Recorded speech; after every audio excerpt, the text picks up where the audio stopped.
chamou a atenção de que é um imperativo ético, não é possível um país como o Brasil ainda conviver com a fome. Mais do que nunca, ele disse o seguinte: não é possível conviver de um lado com a fome e de um outro lado com o desperdício. Nós somos um país do desperdício e somos um país de elevados números da fome. E eu quero dizer, às vezes a gente andando e vai vivendo a nossa vida, andando pelas ruas, a gente não percebe a fome. A gente muitas vezes acha que a fome está no Nordeste, a fome está lá na África, e eu quero dizer que a fome está no Rio Grande do Sul. Existe fome no Rio Grande do Sul. E só para vocês terem uma ideia de alguns números, os números que nós nos deparamos lá na Fiergs, numa reunião da Fiergs, onde tinha um conjunto de empresários preocupados com esse assunto, o número que nós nos deparamos era o seguinte: existe no Rio Grande do Sul 1.028.000 pessoas, 1.280.000 pessoas que passam fome. E na região metropolitana, 87.000 famílias passam fome, não tem comida todos os dias na mesa. E nós temos em torno de 1.500 instituições sociais que precisam todos os dias colocar na mesa alimento para atender as crianças, os idosos, as pessoas que são vulneráveis e que precisam ser atendidas. Hoje, muitas crianças das escolas públicas de Porto Alegre, um percentual elevadíssimo de crianças de escolas públicas de Porto Alegre se alimentam dentro da escola e só. É a merenda escolar uma das grandes motivações para as crianças irem para a escola. E é comovente ver crianças levando parte do que sobra na merenda para levar para os irmãozinhos para casa. Ou seja, a fome ainda, nesse estado de elevados padrões de indicadores sociais, a fome ainda é uma realidade para muita gente. E é contra essa questão que nós começamos a pensar no outro lado. O DMLU diariamente, ele põe no lixo 162 toneladas de comida que vai para o lixo. Tá? E o desperdício é enorme em toda a cadeia alimentar. E foi dentro desse dilema, fome de um lado, desperdício do outro, é que nós resolvemos criar o Banco de Alimentos, inspirado numa experiência que não é nem do Brasil e nem do terceiro mundo, é da Europa. Os países europeus existem confederações de bancos de alimentos.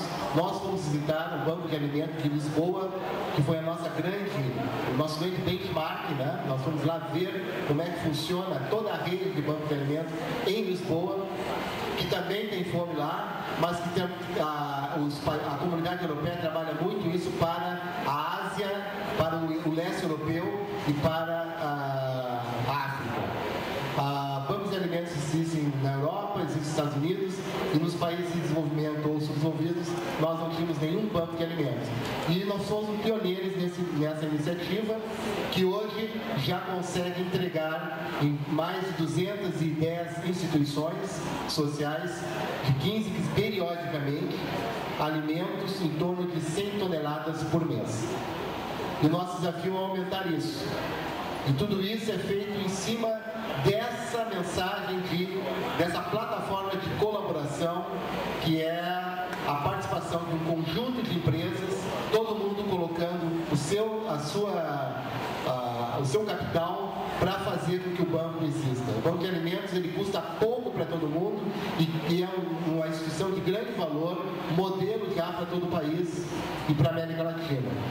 É nesse desafio do Banco de Alimentos, que é uma instituição que armazena alimentos. Nós temos um armazém, pena que eu não tenho uma foto do Banco de Alimentos, é no Porto Seco, uma estrutura maravilhosa, um padrão de qualidade de primeiro mundo. Nós não perdemos o nosso Banco de Alimentos, não perde para os bancos de alimentos lá da Europa. A gente já foi fazer essa comparação. O Banco de Alimentos ele trabalha com o abastecimento de alimentos às instituições sociais.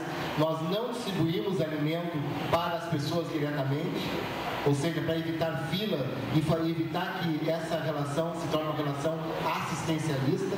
Nós trabalhamos com as instituições sociais, que têm todo um trabalho de promoção humana daquela população, e que nós então cooperamos com essas instituições, com essa rede social, com alimento todos os dias. E contamos com uma série de instituições apoiando isso. Além disso, nós contamos com as universidades e oferecemos para essas instituições cooperação técnica. Existe uma série de ações que as universidades, os estudantes, professores trabalham para qualificar essas práticas da segurança alimentar lá nas instituições. Então nós temos tanto a Unicinos, como a UBRA, como a própria Universidade Federal do Rio Grande do Sul, que estão trabalhando voluntariamente nas instituições sociais, qualificando as instituições para o aproveitamento do alimento que eles vão receber pelo banco.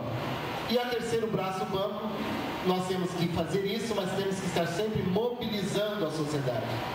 Porque o banco precisa, a demanda é muito grande. Nós temos uma lista de instituições que querem entrar, querem se cadastrar e nós não podemos atender. É muito difícil não poder atender.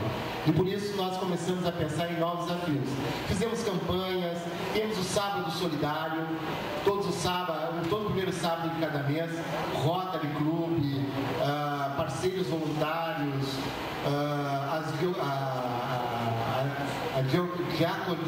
as diaconias, os escoteiros vão nos supermercados da rede Walmart, que é o nosso grande parceiro, e estão lá voluntariamente colhendo alimentos para que a gente possa abastecer. Além de todas as instituições que trabalham com alimentos, que nos fornecem alimentos, o próprio supermercados nos fornece alimentos para a gente poder distribuir.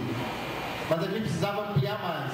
E daí surgiu essa ideia e essa parceria, essa feliz colaboração com o Rafael e com o Daniel, para tentar explorar um outro meio, uma outra tecnologia que pudesse também mobilizar a sociedade nesse sentido, que é exatamente a internet, né?